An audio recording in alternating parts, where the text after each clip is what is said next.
Hey, what's up guys, it's Jeremy here from CyberPowerPC, and today we're going to be doing some benchmarking.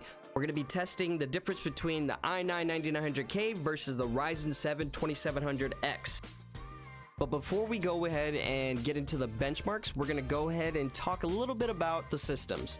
For the Intel system, we obviously have the i9-9900K sitting on top of an Aorus Z390 Ultra Gaming motherboard with 32 gigs of Aorus RGB memory at 3200 MHz. For the liquid cooler, we went with the Cooler Master Master Liquid ML240R RGB cooler. For the storage, we chose Intel's 660p M.2 SSD. And for the graphics card, we went with the NVIDIA's RTX 2080 Ti. And lastly, for the power supply, we went with Corsair's RM1000i. Now for the AMD system, all the components are exactly the same except for the CPU and the motherboard. The CPU is a Ryzen 7 2700X with an Aorus X470 Ultra Gaming motherboard. Alright, so we're gonna jump straight into the numbers. As we go along, I will explain a bit about what each benchmark does. And I also forgot to mention the specs on each CPU. For the Ryzen 7 2700X, its base clock speed is 3.7 GHz and a max boost clock speed is 4.3. For the i9-9900K, we have a base clock speed at 3.6 and max at 5.0. Now for the first benchmark, we have CPUz, which is an app that can provide detailed information about your CPU and other components in your system. It also has a built-in benchmark that tests your CPU in both single-threaded and multi-threaded instances. Now taking a look at the chart, we have a multi-threaded in orange and single-threaded in blue. The i9-9900K is beating the Ryzen 7 by about 60 points in single-threaded and around 400 in multi-threaded. The next benchmark we use is 3D Mark, TimeSpy, and Firestrike.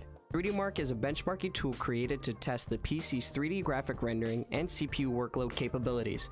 For TimeSpy, we have two sets of numbers, one for the blended score in orange and the CPU score in blue.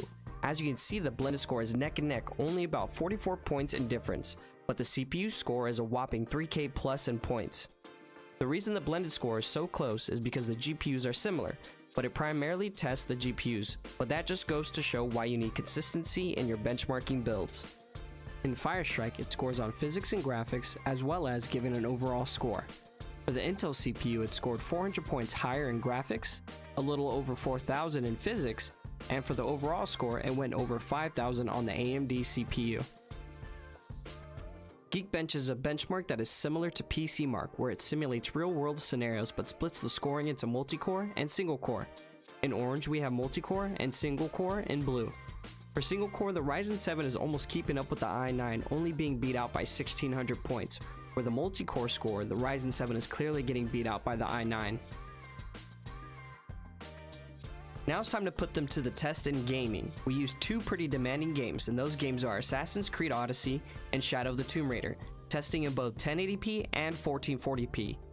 Testing in two different resolutions will help us determine which CPU has the best performance overall.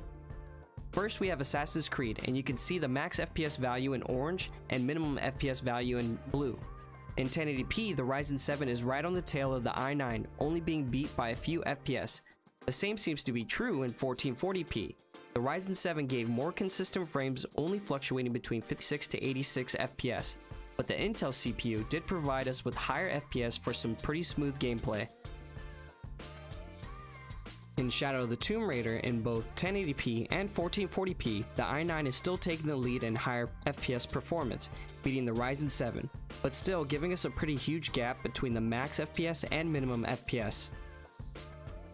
Hope you all enjoyed my benchmarking video, and for some of you who skipped through the video or don't exactly know what all these numbers mean, here's a brief summary.